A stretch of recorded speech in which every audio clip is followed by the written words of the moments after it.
не должен думать о деньгах. У меня к вам вопрос. Человек больше всего думает о вашем бизнесе или о своей смене проблемы и жизненной проблеме? Платите этим людям столько. Я не говорю, что платите, чтобы они жирно стали.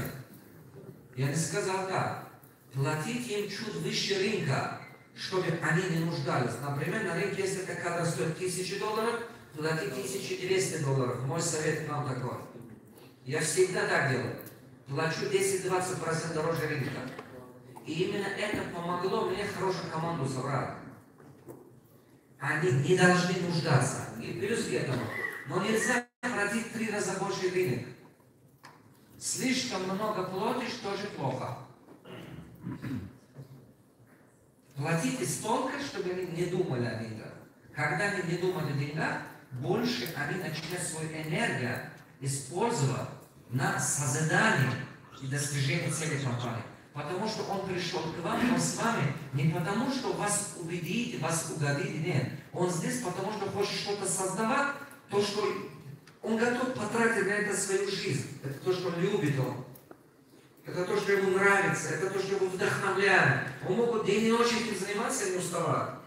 Он поэтому здесь. Его не надо уговорить, мотивировать. Вообще не надо. Он сам все сделает. Только делегируйте им цель. Надо сказать, в следующей неделе нам надо вот это успеть. К 1 марта вот это надо закончить.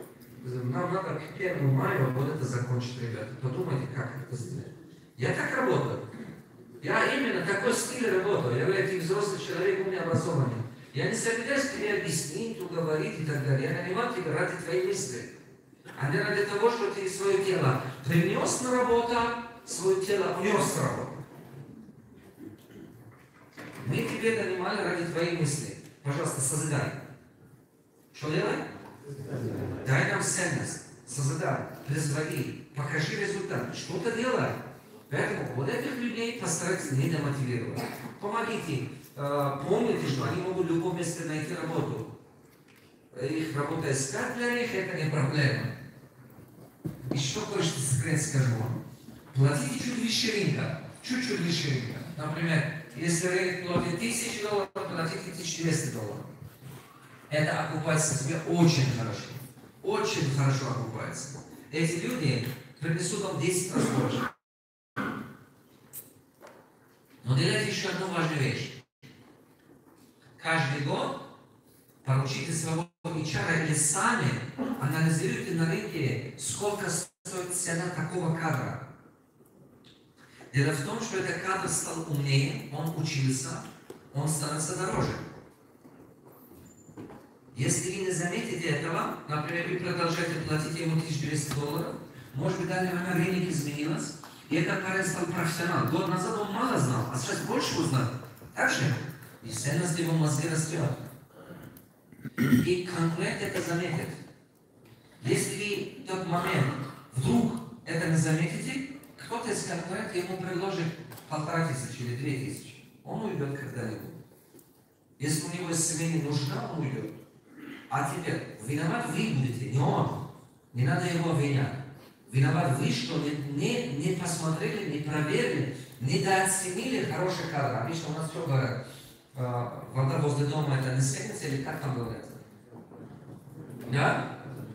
Это ваша вина как лидера, что вы потеряли хорошего кадра. Вы не имеете права потерять хороших людей.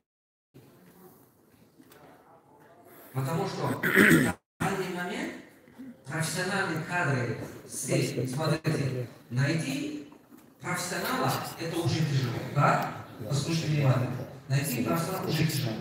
Найти профессионала с хорошей ценностью вдвойне тяжело. Да? Найти человека, который головой и руками дружит, вообще тяжело. Я не шучу. Например, умеет думать и умеет делать. Это очень трудная вещь. Правую руку поднимаем, повторим за мной. Я думал, снимать не видно. Хороший кадр. Стоит дорого. Плохие кадры еще дороже.